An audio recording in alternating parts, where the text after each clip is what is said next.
प्रात्यक्षिकाविषयी आपल्या अपेक्षा अकॅडमीमध्ये स्वागत करते. विद्यार्थी मित्रांनो, आज आपण सांकेतिक भाषा ज्याला कोडिंग किंवा डिकोडिंग टेस्ट असं म्हटलं जाते त्यावर आज आपण काही नमुना प्रश्न आहे ते स्पष्टीकरणासह अभ्यासणार आहोत. विद्यार्थी मित्रांनो, स्पर्धा परीक्षेमध्ये मग ते तलाठी भरती असो किंवा पोलीस भरती असो किंवा स्कॉलरशिप नवोदय या वेगवेगळ्या परीक्षांमध्ये अशा प्रकारे सांकेतिक भाषेवर प्रश्न हे विचारले जातात. आता ही सांकेतिक भाषेवरचे जे प्रश्न आहे हे 5 घटकांमध्ये विचारले जातात. त्याचा पहिला घटक म्हणजे आपल्याला अंकांसाठी अंक कधी कधी दिला जातो, कधी कधी अक्षरांसाठी अंक असतात, कधी कधी अक्षरांसाठी चिन्हे असतात ज्याला आपण सिम्बॉल म्हणतो. जसे ट्रँगल, सर्कल असे वेगवेगळे चिन्ह असतात, तसे अक्षरांसाठी चिन्ह दिलेले असतात. कधी कधी अंकांसाठी चिन्ह तर कधी कधी अक्षरांसाठी अक्षरे असतात. अशा प्रकारे सांकेतिक भाषेमध्ये आपल्याला 5 घटकांवर प्रश्न स्पर्धा परीक्षेमध्ये नेहमीच विचारले जातात. आता आपल्याला माहिती असेल की सांकेतिक भाषा म्हणजे काय किंवा कशाला म्हणता येईल सांकेतिक भाषा.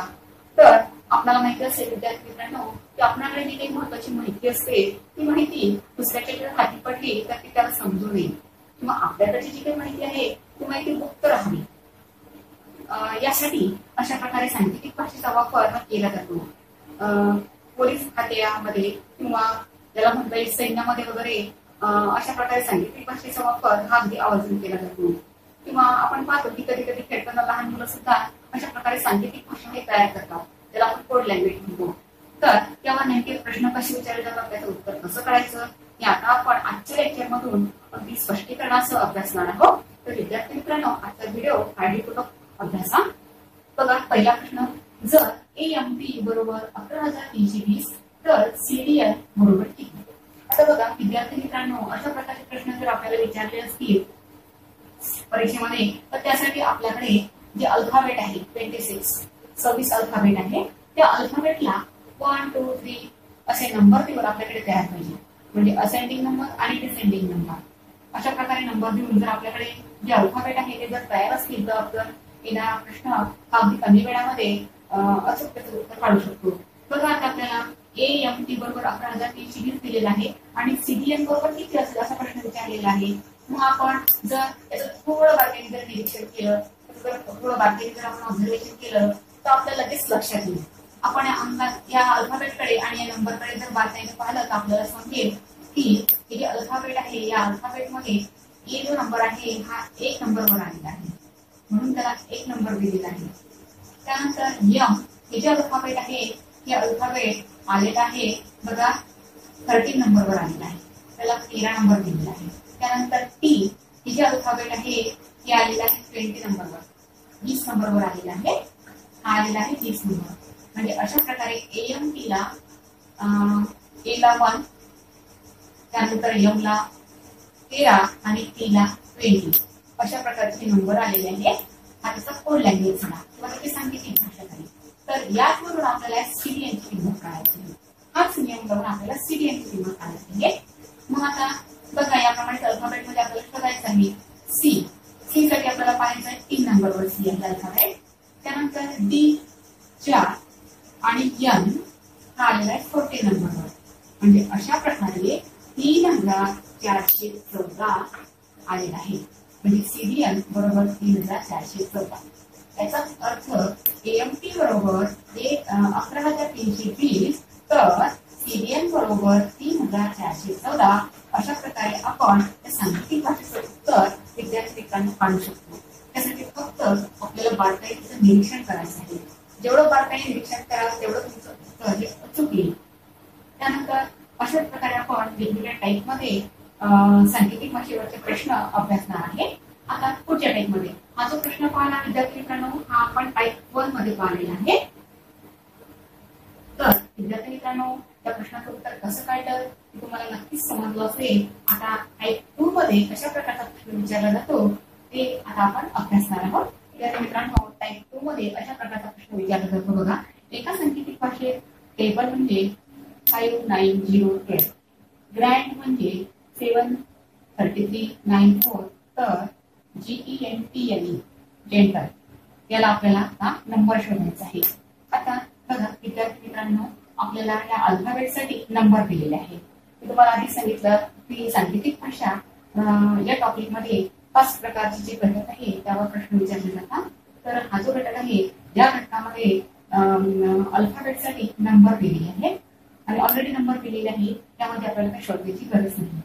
बघा, टी, ए, बी, एल आणि ई.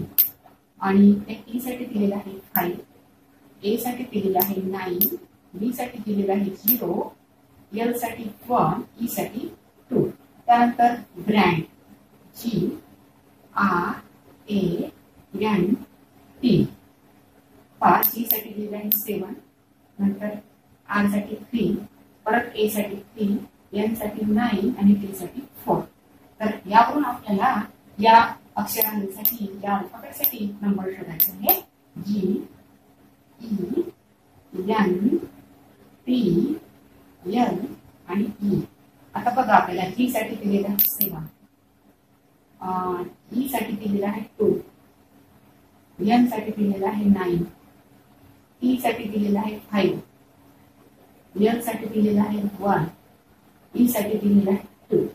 म्हणजे अशा प्रकारे हा जो आपल्याला हे अल्फाबेट दिले होते GENTLE, या जेंटल साठी नंबर आलेला आहे 729512. म्हणजे हे आपलं उत्तर आहे.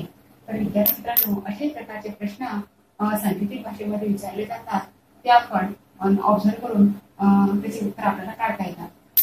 चला तर आता आपण आणखी पुढच्या टाईपमध्ये प्रश्न कसा विचारला जातो ते आपण असणार आहे टाईप 3 मधला प्रश्न.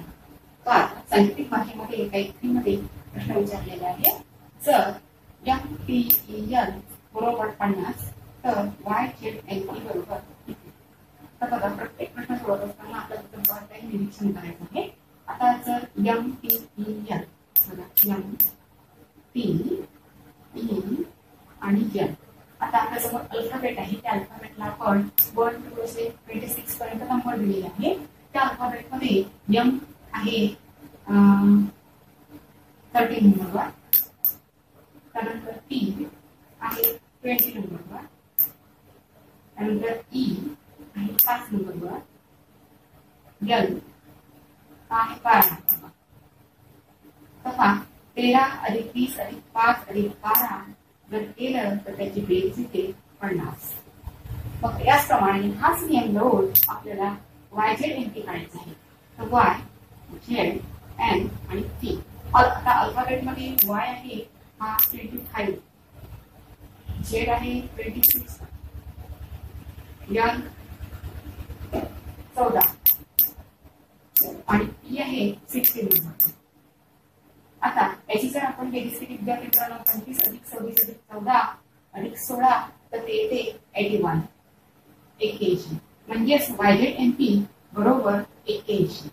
म्हणजे अशा प्रकारे विद्यार्थी मित्रांनो, जर आपण याचं बारकाईने जर ऑब्झर्वेशन केलं तर आपण त्या प्रश्नाचं उत्तर काढू शकतो. कारण सांकेतिक भाषा यामध्ये प्रत्येक प्रश्न हा वेगवेगळा असतो. टाईप 4 मधला, जर कागदाला लाकूड म्हटले, लाकडाला स्ट्रॉ म्हटले, स्ट्रॉला गवत म्हटले, गवताला रबर म्हटले, रबरला कापड म्हटले, तर टेबल कशापासून बनवाल? तर विद्यार्थी मित्रांनो, आपल्याला माहिती आहे की टेबल हा लाकडापासून बनवतो. पण दिलेल्या माहितीनुसार जर विचार केला तर टेबल कशापासून बनवाल? तर स्ट्रॉ पासून. कारण दिलेल्या माहितीमध्ये लाकडाला स्ट्रॉ म्हटलेले आहे. म्हणून आपलं उत्तर आलेलं आहे पर्याय क्रमांक क, स्ट्रॉ. आता विद्यार्थी मित्रांनो, कधी कधी परीक्षेमध्ये आपण गोंधळ करून ठेवतो. आपण फक्त शेवटचं वाक्य वाचतो की टेबल कशापासून बनवाल आणि लगेच आपण लाकूड या पर्यायावर टिक करतो. पण तसं न करता पूर्ण प्रश्न अगदी बारकाईने वाचून जर आपण त्याचं आकलन करून जर उत्तर काढलं तर त्याचं उत्तर हे करेक्ट